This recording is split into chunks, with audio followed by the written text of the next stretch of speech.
ನಮಸ್ಕಾರ ಭಕ್ತರೇ. ಸುಕರ್ಮಯೋಗದಲ್ಲಿ ಇವತ್ತು ಸಫಲ ಏಕಾದಶಿ ಬಂದಿದೆ. ಈ ಏಕಾದಶಿಯನ್ನು ಮೃಗಶಿರ ಕೃಷ್ಣ ಏಕಾದಶಿ ಎಂದು ಕೂಡ ಕರೆಯಲಾಗುತ್ತದೆ. ಇಂದು ನಾವು ವಿಷ್ಣು ಸಹಸ್ರನಾಮದಿಂದ ತೆಗೆದುಕೊಂಡಿರುವ 2 ಸಾಲಿನ ಮಂತ್ರವನ್ನು ಕೇಳೋಣ. ಈ ಮಂತ್ರವನ್ನು ಇಂದು ಸಮಯ ಸಿಕ್ಕಾಗಲೆಲ್ಲ ಕೇಳಿ. ಏಕೆಂದರೆ ಈ ಮಂತ್ರವು ಜೀವನವನ್ನು ಸಂತೋಷದಿಂದ ತುಂಬಿಬಿಡುತ್ತದೆ. ಅಶ್ವಮೇಧ ಹಾಗೂ ರಾಜಸೂಯ ಯಜ್ಞ ಮಾಡಿದ ಫಲವನ್ನು ಕೊಡುತ್ತದೆ. ಸರ್ವ ಪಾಪವನ್ನು ನಾಶ ಮಾಡಿ ಆತ್ಮವನ್ನು ಶುದ್ಧಗೊಳಿಸುತ್ತದೆ. ಮತ್ತು ಈ ಮಂತ್ರವನ್ನು ಪ್ರತಿದಿನ ಕೇಳಿದರೆ ಜೀವನದಲ್ಲಿ ಅಶುಭ ಘಟನೆಗಳು ನಡೆಯದೇ ಇರುವ ಹಾಗೆ ನೋಡಿಕೊಳ್ಳುತ್ತದೆ. ಏಕಾದಶಿಯಂದು ಭಗವದ್ಗೀತೆಯ ಜ್ಞಾನವನ್ನು ಪಡೆದುಕೊಂಡರೆ ಉತ್ತಮ. ಇಂದಿನ ಭಗವದ್ಗೀತೆಯ ಜ್ಞಾನ ಹೀಗಿದೆ. ಈ ಶ್ಲೋಕದಲ್ಲಿ ಶ್ರೀಕೃಷ್ಣ ದೇವರು ಯಾರು ಜ್ಞಾನಿ ಎಂದು ಹೇಳುತ್ತಿದ್ದಾರೆ. ಪ್ರಕೃತ್ಯೇವ ಚ ಕರ್ಮಾಣಿ ಕ್ರಿಯಮಾಣಾನಿ ಸರ್ವಶಃ ಯಃ ಪಶ್ಯತಿ ತತಾತ್ಮಾನಂ ಅಕರ್ತಾರಂ ಸ ಪಶ್ಯತಿ.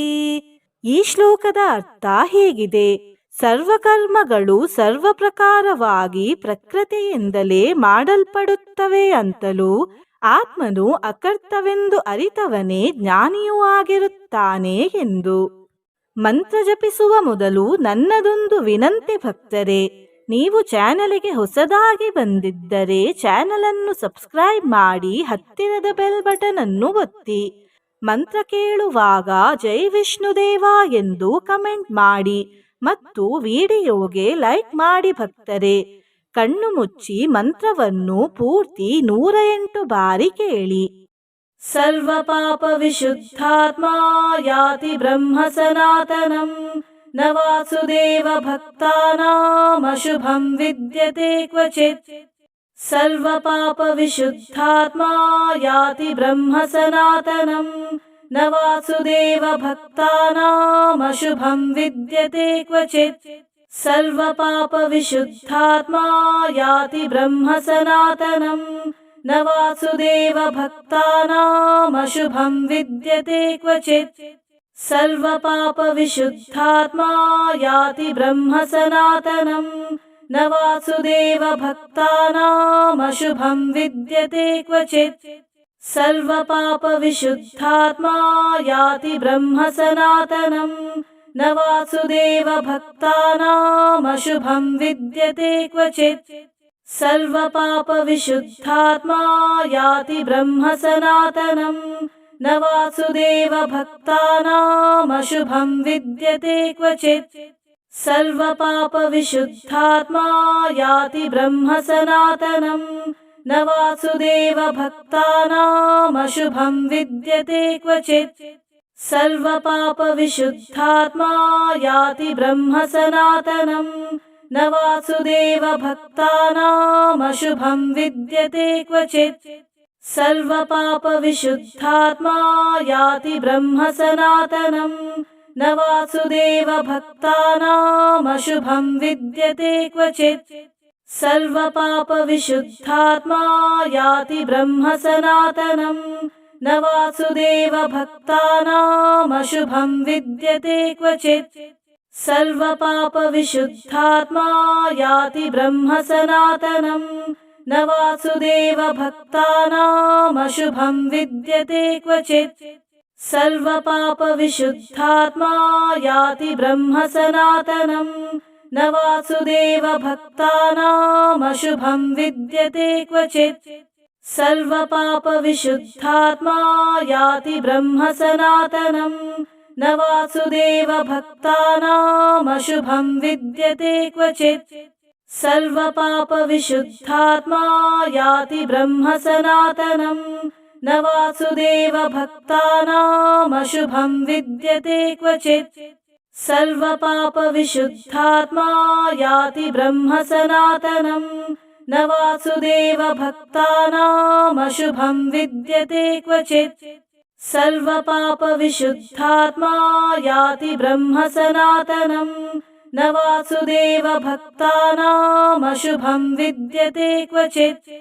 सर्वपापविशुद्धात्मा याति ब्रह्म सनातनम् न वासुदेवभक्तानामशुभं विद्यते क्वचित् सर्वपापविशुद्धात्मा याति ब्रह्म सनातनम् न वासुदेवभक्तानामशुभं विद्यते क्वचित् सर्वपापविशुद्धात्मा याति ब्रह्म सनातनम् न वासुदेवभक्तानामशुभं विद्यते क्वचित् सर्वपापविशुद्धात्मा याति ब्रह्म सनातनम् न वासुदेवभक्तानामशुभं विद्यते क्वचित् सर्वपापविशुद्धात्मा याति ब्रह्म सनातनम् न वासुदेवभक्तानामशुभं विद्यते क्वचित् सर्वपापविशुद्धात्मा याति ब्रह्म सनातनम्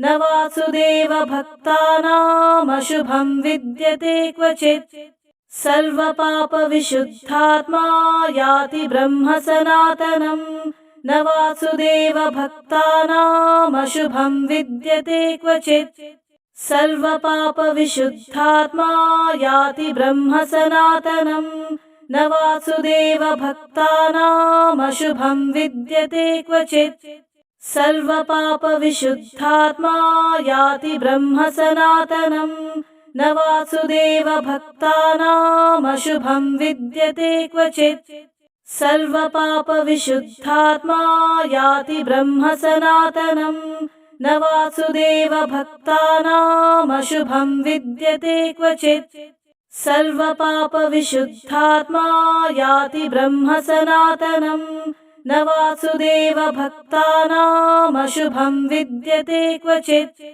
सर्वपापविशुद्धात्मा याति ब्रह्म सनातनम् न वासुदेवभक्तानामशुभं विद्यते क्वचित् सर्वपापविशुद्धात्मा याति ब्रह्म सनातनम् न वासुदेवभक्तानामशुभं विद्यते क्वचित् सर्वपापविशुद्धात्मा याति ब्रह्म सनातनम् न वासुदेवभक्तानामशुभं विद्यते क्वचित् सर्वपापविशुद्धात्मा याति ब्रह्म सनातनम् न वासुदेवभक्तानामशुभं विद्यते क्वचित् सर्वपापविशुद्धात्मा याति ब्रह्म सनातनम् न वासुदेवभक्तानामशुभं विद्यते क्वचित् सर्वपापविशुद्धात्मा याति ब्रह्म सनातनम् न वासुदेवभक्तानामशुभं विद्यते क्वचित् सर्वपापविशुद्धात्मा याति ब्रह्म सनातनम् न वासुदेवभक्तानामशुभं विद्यते क्वचित् सर्वपापविशुद्धात्मा याति ब्रह्म सनातनम् न वासुदेवभक्तानामशुभं विद्यते क्वचित् सर्वपापविशुद्धात्मा याति ब्रह्म सनातनम् न वासुदेवभक्तानामशुभं विद्यते क्वचित् सर्वपापविशुद्धात्मा याति ब्रह्म सनातनम् न वासुदेवभक्तानामशुभं विद्यते क्वचित् सर्वपापविशुद्धात्मा याति ब्रह्म सनातनम् न वासुदेवभक्तानामशुभं विद्यते क्वचित् सर्वपापविशुद्धात्मा याति ब्रह्म सनातनम् न वासुदेवभक्तानामशुभं विद्यते क्वचित् सर्वपापविशुद्धात्मा याति ब्रह्म सनातनम् न वासुदेवभक्तानामशुभं विद्यते क्वचित् सर्वपापविशुद्धात्मा याति ब्रह्म सनातनम् न वासुदेवभक्तानामशुभं विद्यते क्वचित् सर्वपापविशुद्धात्मा याति ब्रह्म सनातनम् न वासुदेवभक्तानामशुभं विद्यते क्वचित् सर्वपापविशुद्धात्मा याति ब्रह्म सनातनम् न वासुदेवभक्तानामशुभं विद्यते क्वचित् सर्वपापविशुद्धात्मा याति ब्रह्म सनातनम् न वासुदेवभक्तानामशुभं विद्यते क्वचित् सर्वपापविशुद्धात्मा याति ब्रह्म सनातनम् न वासुदेवभक्तानामशुभं विद्यते क्वचित् सर्वपापविशुद्धात्मा याति ब्रह्म सनातनम् न वासुदेवभक्तानामशुभं विद्यते क्वचित् सर्वपापविशुद्धात्मा याति ब्रह्म सनातनम् न वासुदेवभक्तानामशुभं विद्यते क्वचित् सर्वपापविशुद्धात्मा याति ब्रह्म सनातनम् न वासुदेवभक्तानामशुभं विद्यते क्वचित् सर्वपापविशुद्धात्मा याति ब्रह्म सनातनम् न वासुदेवभक्तानामशुभं विद्यते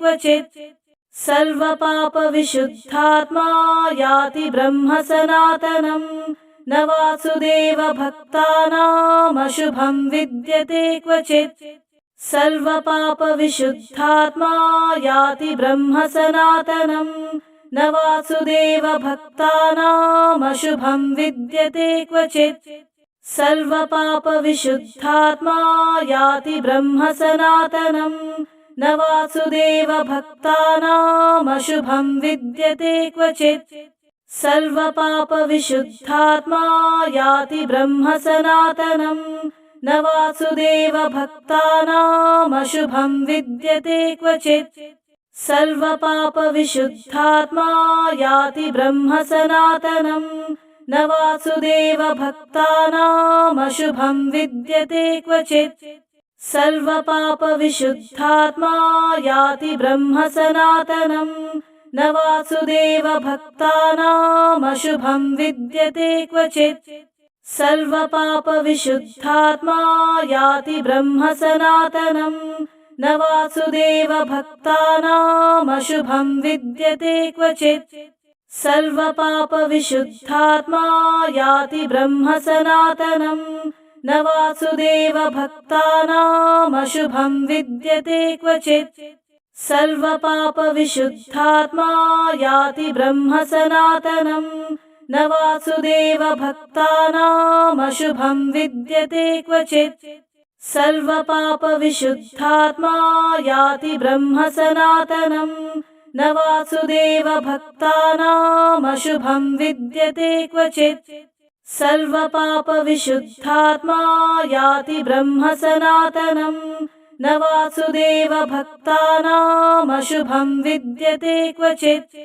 सर्वपापविशुद्धात्मा याति ब्रह्म सनातनम् न वासुदेवभक्तानामशुभं विद्यते क्वचित् सर्वपापविशुद्धात्मा याति ब्रह्म सनातनम् न वासुदेवभक्तानामशुभं विद्यते क्वचित् सर्वपापविशुद्धात्मा याति ब्रह्म सनातनम् न वासुदेवभक्तानामशुभं विद्यते क्वचित् सर्वपापविशुद्धात्मा याति ब्रह्म सनातनम् न वासुदेवभक्तानामशुभं विद्यते क्वचित् सर्वपापविशुद्धात्मा याति ब्रह्म सनातनम् न वासुदेवभक्तानामशुभं विद्यते क्वचित् सर्वपापविशुद्धात्मा याति ब्रह्म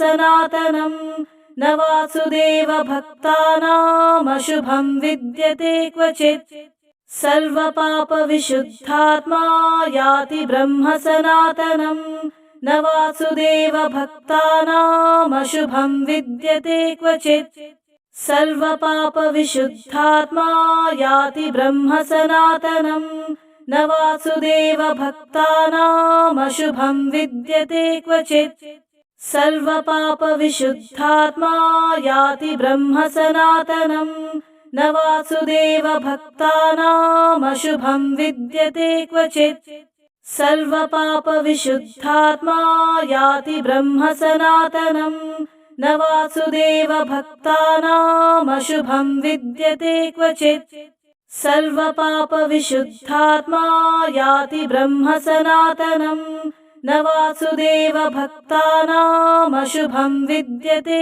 क्वचित् सर्वपापविशुद्धात्मा याति ब्रह्म सनातनम् न वासुदेवभक्तानामशुभं विद्यते क्वचित् सर्वपापविशुद्धात्मा याति ब्रह्म सनातनम् न वासुदेवभक्तानामशुभं विद्यते क्वचित् सर्वपापविशुद्धात्मा याति ब्रह्म सनातनम् न वासुदेवभक्तानामशुभं विद्यते क्वचित् सर्वपापविशुद्धात्मा याति ब्रह्म सनातनम् न वासुदेवभक्तानामशुभं विद्यते क्वचित् सर्वपापविशुद्धात्मा याति ब्रह्म सनातनम् न वासुदेवभक्तानामशुभं विद्यते क्वचित् सर्वपापविशुद्धात्मा याति ब्रह्म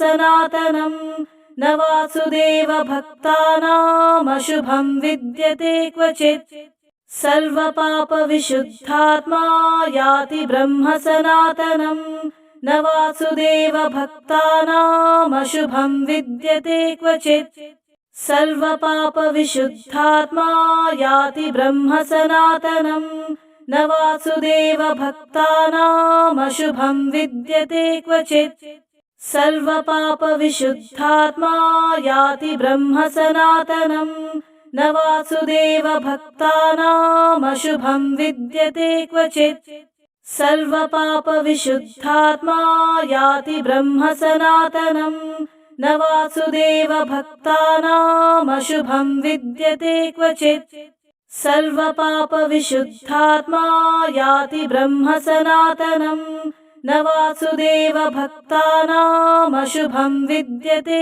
क्वचित् सर्वपापविशुद्धात्मा याति ब्रह्म सनातनम् न वासुदेवभक्तानामशुभं विद्यते क्वचित् सर्वपापविशुद्धात्मा याति ब्रह्म सनातनम् न वासुदेवभक्तानामशुभं विद्यते क्वचित् सर्वपापविशुद्धात्मा याति ब्रह्म सनातनम् न वासुदेवभक्तानामशुभं विद्यते क्वचित् सर्वपापविशुद्धात्मा याति ब्रह्म सनातनम् न वासुदेवभक्तानामशुभं विद्यते क्वचित् सर्वपापविशुद्धात्मा याति ब्रह्म सनातनम् न वासुदेवभक्तानामशुभं विद्यते क्वचित् सर्वपापविशुद्धात्मा याति ब्रह्म सनातनम्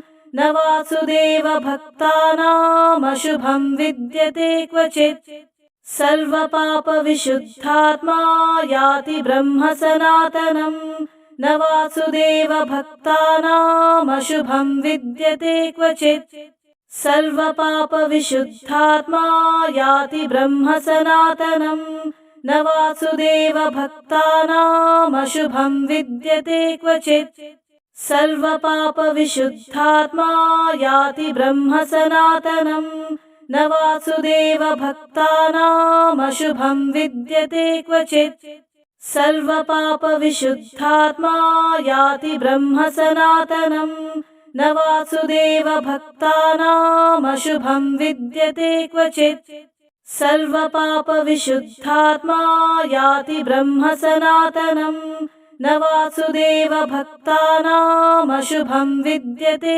क्वचित् सर्वपापविशुद्धात्मा याति ब्रह्म सनातनम् न वासुदेवभक्तानामशुभं विद्यते क्वचित् सर्वपापविशुद्धात्मा याति ब्रह्म सनातनम् न वासुदेवभक्तानामशुभं विद्यते क्वचित् सर्वपापविशुद्धात्मा याति ब्रह्म सनातनम् न वासुदेवभक्तानामशुभं विद्यते क्वचित् सर्वपापविशुद्धात्मा याति ब्रह्म सनातनम् न वासुदेवभक्तानामशुभं विद्यते क्वचित् सर्वपापविशुद्धात्मा याति ब्रह्म सनातनम् न वासुदेवभक्तानामशुभं विद्यते क्वचित् सर्वपापविशुद्धात्मा याति ब्रह्म